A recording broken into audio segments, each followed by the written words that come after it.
یو بدکاري زنانه سره د 400 درهمو په بدله کې نکاح تړلې ده او فاحشه زنانه وه هغه فاحشه زنانه سره یې نکاح وتړله زه د هغه فاحشه زنانه زوی د ښایست دپاره نکاح تړلې وه دی صرف په چمړه باندې مین شوی و خو نوره ښځه د کردار نه خرابه وه فاحشه وه دینداره نه وه دین په هغې کې نه فاروق رضی الله تعالی عنه په دور کې عمر فاروق رضی الله تعالی عنه ته یو پلار رالی او ورته وایي چې ای امیر المؤمنینه د زوی نه ډېر پریشان یم ډېر زیات یې خفه کړم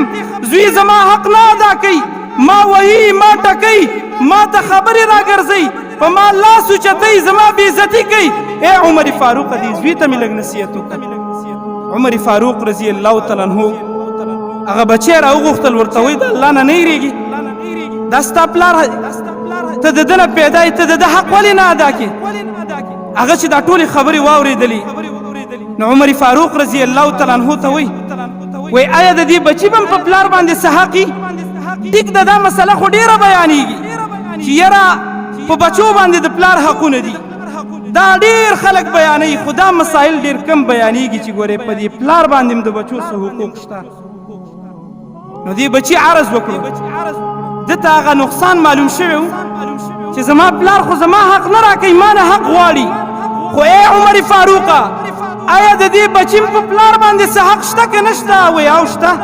وایي کوم حقونه دي بیان یې کړه وایي حق یې دا دی چې د دې بچي دپاره ښه مور منتخب کړي د اولاد حق په تا باندې دا دی که واده دې نه کړې او د واده نه پس تا اولاد جوړېږي او الله درته اولاد درکوي د واده نه مخکې د هغه اولاد په تا باندې دا حق دی چې د ښه مور منتخب ورته کړه د ښه ښځې سره نکاح وکړه د ښه جنۍ سره رشته وکړه د دې دپاره چې ستا د بچو مستقبل برابري او ستا د بچو تربیت په صحیح طریقې سره وشي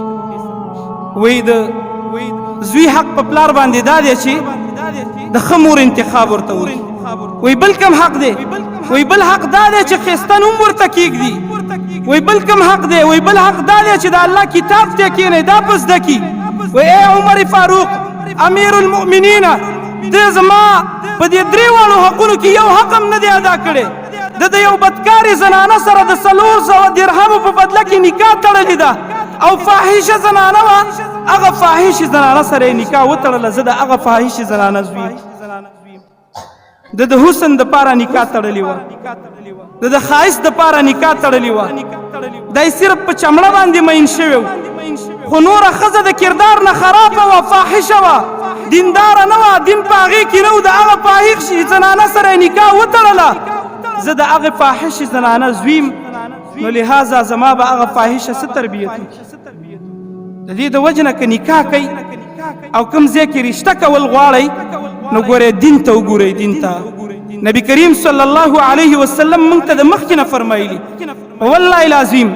د نبی کریم صلی الله علیه وسلم یو حدیث د خولې نه یوه خبره راوتلې